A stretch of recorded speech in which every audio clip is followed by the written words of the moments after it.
Okay, we're going to cross on the park side now. Okay. Look, let's take a picture there that says John Gifted in Harlem. I like that. They need to have old Gifted in Harlem. I want to take a picture here.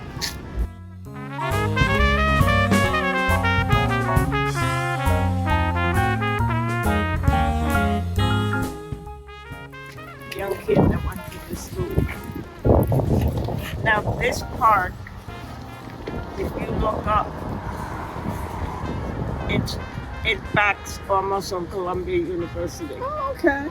And so what many of the kids will do is go up the steps. They'll take you all the way to Morningside, and then one block will be Columbia.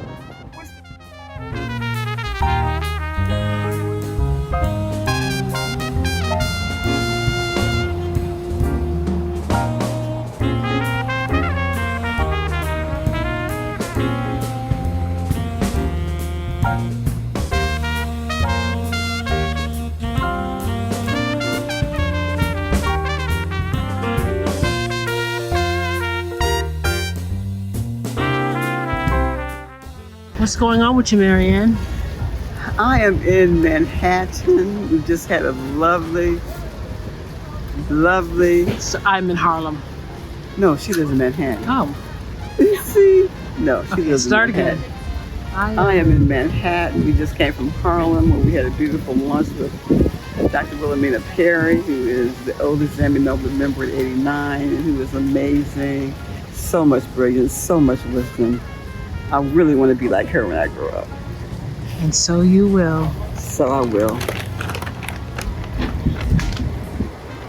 This is Marianne Adams, founder and executive director of ZAMI NOBLA, National Organization of Black Lesbians on Aging. I am here in Manhattan with Dr. Wilhelmina Perry, who is ZAMI NOBLA's oldest member at 89. It is an absolute pleasure to be here to share space with her. We are here with ZAMI NOBLA's creative director, Angela Denise Davis, and we've just had an amazing day with Dr. Perry. It's really has been our honor. And while we're here, I really wanted to take an opportunity to have a conversation with her because she is so wise and so brilliant. So Dr. Perry, I noticed that at age 70, I have really become invisible in a lot of spaces. And I've been in some self-reflection regarding what the reason for that is. I am inclined to chalk it up to getting older, not being as visible. There's certainly a lot of invisibility as we age. And the World Health Organization says that the only ism that's still sanctioned in this country is ageism. Let's talk about Black lesbians, for example, since that's how you and I both identify.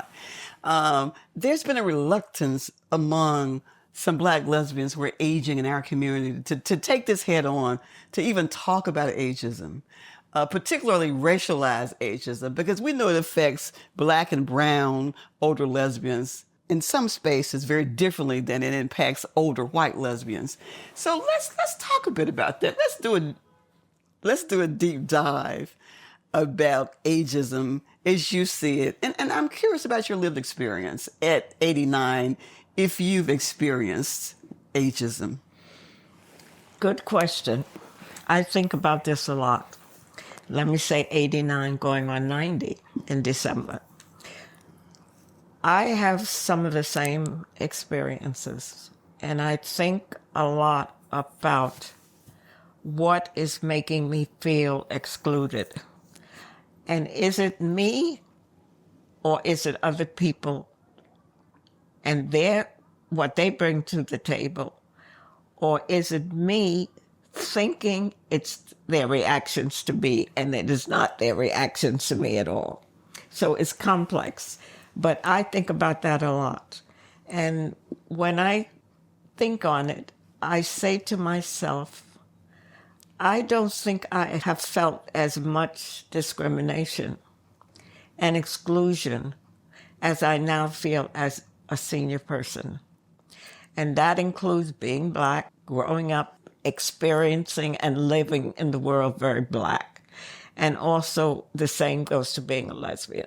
You know, when I think about it, particularly when I'm engaged in some deep self-reflection, I understand how living in America, living in this system of these inequities, living in a system from the time I was born in Mississippi, you hear all of these negative images. You see all these negative images on TV. You hear it on the radio. You hear it in community about, old people. I remember that one commercial, I've fallen and I can't get up. We're bombarded with these opinion commercials insinuating that all old people are incontinent and all old people are decrepit and all old people are diseased. And so it's no wonder that people have internalized these messages and they don't want to be that. Because it's not anything that's good that's portrayed day by day. I'm particularly interested in having this conversation within LGBTQ communities. And I'm particularly interested in beginning this dialogue because we have to begin at some point, accepting the fact that we're all aging. There are two things that we all have in common. It's indisputable as far as I'm concerned. One is that we are older today than we were yesterday, and we're all going to die. Those two things are indisputable.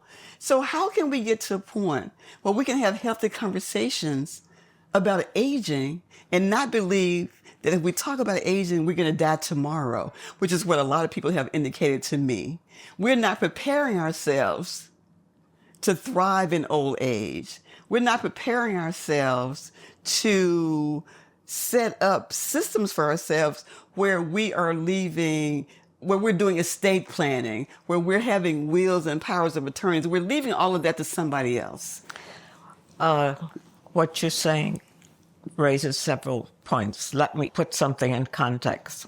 As I said earlier, I think that the society had an opportunity to face and talk about ageism when Biden was pushed out of running again, and we failed. And even among my personal friends, when I would say to them, what you're saying is ageism, they denied it.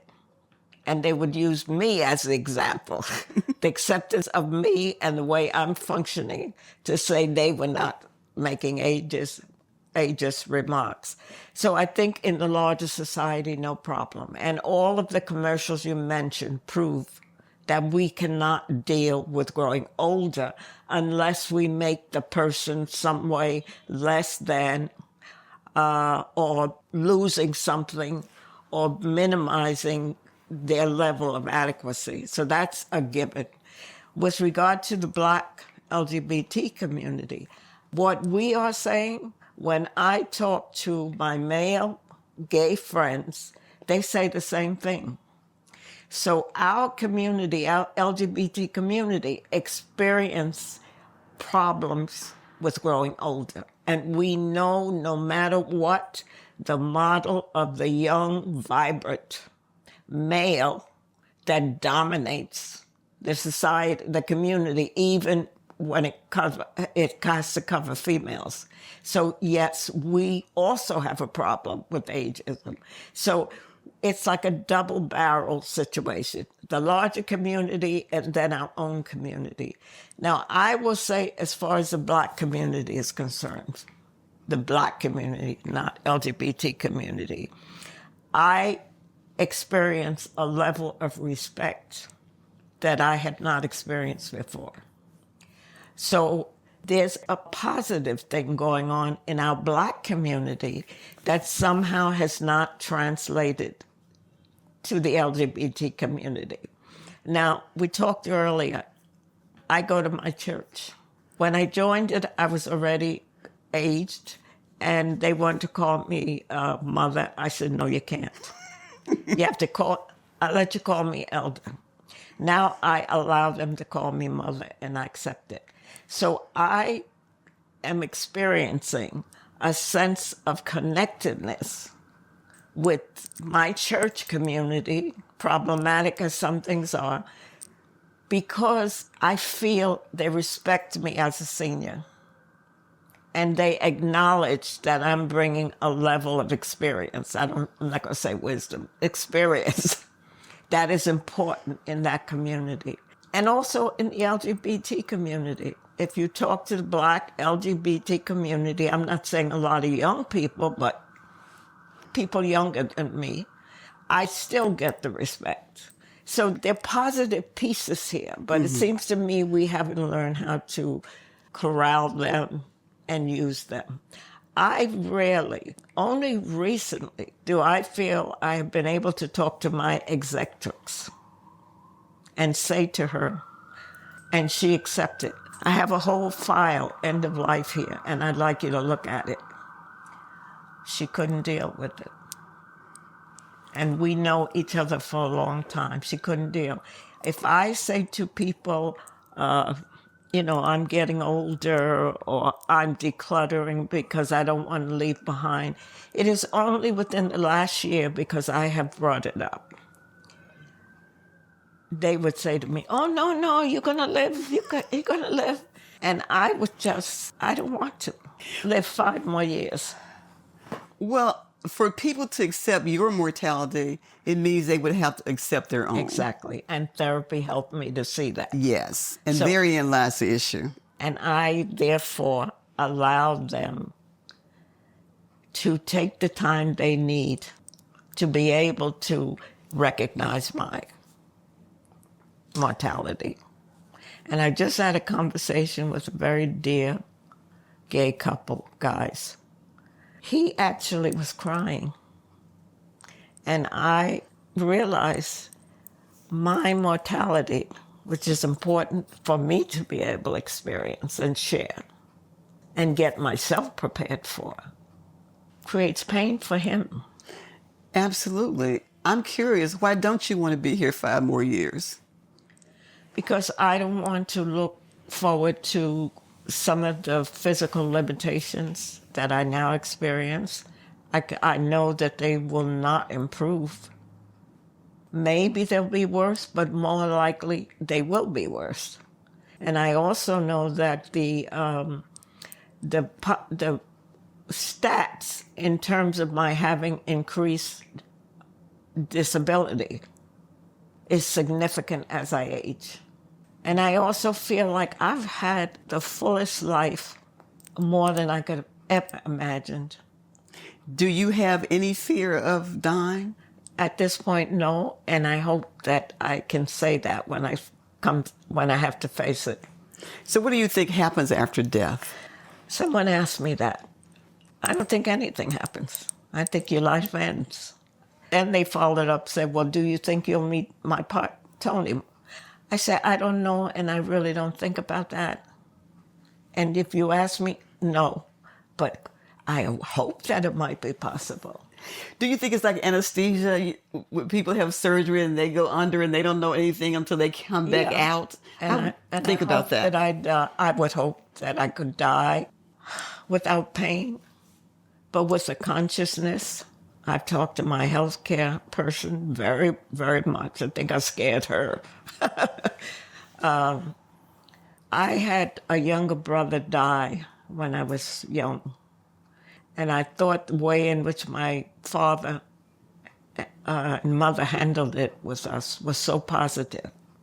Now, I don't see that same attitude of acceptance that I have in my siblings. But I don't know what the experience is. Are you planning a service in terms of your homegoing? Do you care about that? Do you want a funeral like New Orleans where there are horses and trumpets and... I'm going to get real. Honey, you know how planned I am. I've been doing end of life like the last 10 years. And I asked my therapist, people think I'm crazy or think I'm going to die tomorrow. And the response she said was, but you've lived your life in a planful way. Why wouldn't you plan your death also? I have a whole file and a whole folder with all my papers and what I want and where my resources are. And I just started working on an obit. So you are living proof, I'm saying that intentionally, and living with intention and planning and preparing for end of life. And you're showing that you can do that for 10 years and not die the next day. So this is very instructive for those who are listening to this conversation, and hopefully have some understanding of how important it is to prepare for one's end of life and to do it with as little fear as possible. That if there is fear, you can do something to mitigate that fear by talking to a therapist, by talking to friends, by having ongoing discussions in one's community. So this has really been a very impactful conversation. And I do this, I'm going to tell you what motivates me to do it.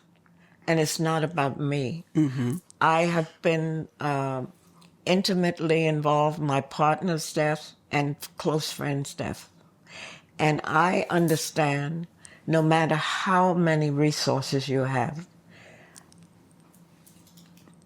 dealing with end of life for a person is like closing a corporation. You have responsibilities. Even if I leave no money in the bank, I've got to close out this with the stores. I've got to close out this. The Social Security automatically closes you out. But it's a lengthy process. When my partner died, the lawyer asked me how many death certificates I wanted. Officially. I said, give me about 20. He said, oh, you'll never use them. I've got one left. Interesting. Because everything that I had to deal with required a death certificate. And that is an illustration of what has to be done. And I don't consider we have a lot of money or I had a property, yes. So I do it, whether it's my legal, my fiscal, my financial, or this house. I do it for the person who's left behind. Not to mention that although marriage has been legal in this country for LGBTQ folks since 2015, we know that many LGBTQ couples are still very vulnerable. And we know that oftentimes families, particularly those who disapprove, can come in and disrupt the whole grieving process with lawsuits and with demands and with disrespect. And so I think that's an extra layer for us to make sure that we, as much as we can, as soon as we can, make sure that we try to handle the aspects of estate planning. I try whenever possible with younger friends of mine to help them think about, I don't say end of life like that, but, you know, do you have a record of the things you own? Now, nobody would probably appreciate my paintings, but they all have some value. And behind each one of them is a bio of the author and what it's valued at. And I search these things on the market as of the date. I put that sign behind them. And people sometimes don't realize what they have. If you're an older person and you've collected, let us say, a gold disc, a gold pin, or a piece of jewelry or something. I just went to an auction where people were taking old jewelry and old coins and things like that. We don't realize they're valuable. So if you die, now back to older people, you don't want someone to just give it away or not realize they have something they can turn into cash if they need cash. So you're actually giving us an education today, because I don't think many people think about that, regardless of their age. I've certainly never thought about it with that amount of detail, but it's something that I'm going to go back and look at. I love the idea that you have done the research, and behind each one of these beautiful paintings here is the bio and the value. Well, I also had a gallery in San Diego, so I might think, but it's a reminder because a lot of people acquired black art. At one point, it was, not so valuable, but now it's more valuable. Even if you never heard of the name, you'd be surprised. It has value. I have one last question to ask you. As we're talking, I'm thinking about LGBTQ elders who are living in assisted living facilities or nursing homes. Many who feel unsafe and who've gone back into the closet, who've taken all of their possessions that they have into these spaces. And just wondering if you have any advice or information or knowledge around what can family members and loved ones who are negotiating those possessions in those spaces, what can be done? You asked the question earlier. I hope I never would have to go into a nursing home or residential center, that I'm able to stay in my own home. Every day, every time I go to my doctor, she'll say, "Are you able to do your housework? Are you able to do your cooking?" And I say, yes, yes, yes. I know from research that that is happening to people, even if it's not in a nursing home. As we said earlier, sometimes it's just in their church. Populations change, it's in their family. New people come, they don't have the same attitude. I think it's up to us in the larger community to be advocates for them and say, you cannot allow your system and the systems they use to become so unfriendly and unwelcoming that they have to go in the closet. Yes. Because they may not be able to say it. I don't go around every day saying, I'm gay, I'm gay, I'm gay. But I also don't not say it. Mm-hmm. But I don't see any reason why the people in condo will know it, those I know closely, because Tony lived here with me. But in the committee I'm working with here, I don't see, I have to say, I'm a lesbian. Mm-hmm. But I will talk about my partner. I feel sadness for that, because that's like having lived your whole life and all of a sudden you've got to deny it. I love this conversation because this conversation underscores for me what advocacy sounds like and looks like and smells like and feels like. That a lot of times when people think about advocacy, they think you're outside waving a flag. It can be that. They think that if you're not protesting, then you're not advocating.